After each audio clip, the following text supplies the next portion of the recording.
नमस्कार, मैं अंजना और आप देख रहे हैं खाकी वर्दी। आइए बढ़ते हैं आज की बड़ी खबर की ओर। महाराष्ट्र सरकार के मंत्री और बीजेपी नेता नितेश राणे एक बार फिर अपने बयान को लेकर चर्चा में आ गए हैं।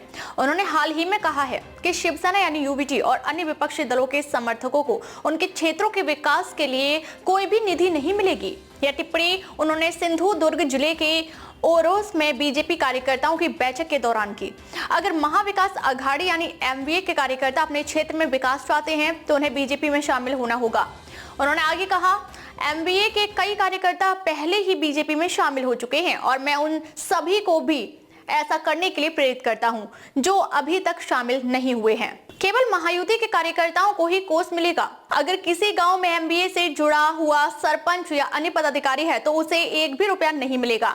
मंत्री ने यह भी कहा कि वह अपने विचारों को स्पष्ट और सीधे तरीके से रखना पसंद करते हैं। नितेश राणे ने बीजेपी कार्यकर्ताओं से यह भी कहा कि वे अपनी पार्टी के प्रति वफादार रहें और विपक्षी दलों की मदद ना करें। उन्होंने यह कहा, किसी भी स्थिति में विपक्षी उम्मीदवारों की मदद नहीं करनी चाहिए। राज्य में बीजेपी के विस्तार अभियान पर चर्चा करते हुए उन्होंने कहा, हमारे पास 1 करोड़ से अधिक सदस्य हैं और आगामी स्थानीय निकाय चुनावों में बीजेपी को सबसे बड़ी पार्टी बनाना चाहिए। हर गांव में संगठन को मजबूत करें और पार्टी के विस्तार के लिए काम करें।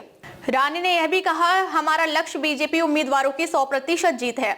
भले ही महायुति के भीतर कुछ प्रतिस्पर्धा हो, लेकिन इससे कोई फर्क नहीं पड़ेगा क्योंकि अंत में चुने गए प्रतिनिधि हमारे गठबंधन से होंगे। अगर कोई विपक्षी उम्मीदवार जीतता है तो हम उसे भी बीजेपी में शामिल करेंगे। नितेश राणे के इस बयान पर विपक्षी नेताओं ने तीखी प्रतिक्रिया दी है। एनसीपी के विधायक रोहित पवार ने उनके बयान पर आपत्ति जताते हुए कहा, क्या मंत्री ने अपने पद की शपथ को ठीक से पढ़ा नहीं या फिर भूल गए हैं? अगर मंत्री इस तरह से संविधान को नुकसान पहुंचाएंगे तो संविधान की रक्षा कैसे होगी?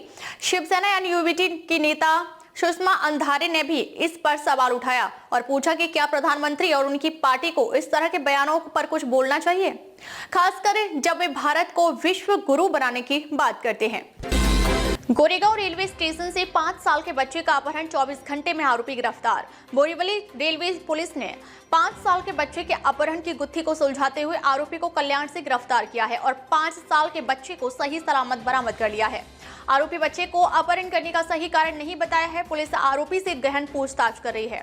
मिली जानकारी के अनुसार मीनाक्षी कृष्ण गुप्ता अपने पति और 5 साल के बच्चे के साथ गोरेगांव पूर्व रेलवे ब्रिज के नीचे रहती हैं। उसने 11 फरवरी को सुबह 5 बजे के लगभग बोरीवली रेलवे पुलिस स्टेशन में शिकायत दर्ज कराई कि उसके 5 साल के बच्चे को उसके पति के मित्र ने अपहरण कर लिया है। बोरीवली रेलवे पुलिस तुरंत हरकत में आई और जगह जगह बच्चे को खोजना शुरू किया, लेकिन पता नहीं चला। किडनैपर